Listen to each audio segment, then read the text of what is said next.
পাহাড়ি রাস্তা মানেই সুন্দর, তবে এক একটা জায়গা উফ, যেটাকে শব্দে কোনোভাবেই বর্ণনা করা সম্ভব নয়। শুধু মনে হচ্ছিল গাড়ি থামিয়ে সেখানে কিছুক্ষণ চুপচাপ বসে থাকি, চাইলেই যেন মেঘগুলোকে অনায়াসে ছুঁয়ে ফেলা যায়। একধারে পাহাড়ের ফাঁকে ফাঁকে সাদা মেঘ আর একদিকে সবুজে ঢাকা সারি সারি চা বাগান। হ্যাঁ, এতটাই সুন্দর মিরিক হয়ে দার্জিলিং যাওয়ার পথটি।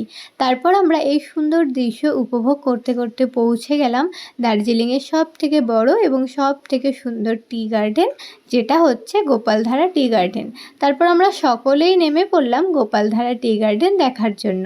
আর নামতে গিয়ে ঘটে গেল আমার সাথে আরেকটি অঘটন।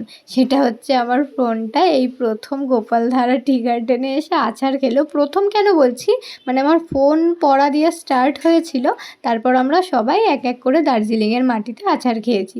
যাই হোক, সেগুলো পরবর্তী ভিডিওতে তোমাদের সাথে শেয়ার করবো। টাটা।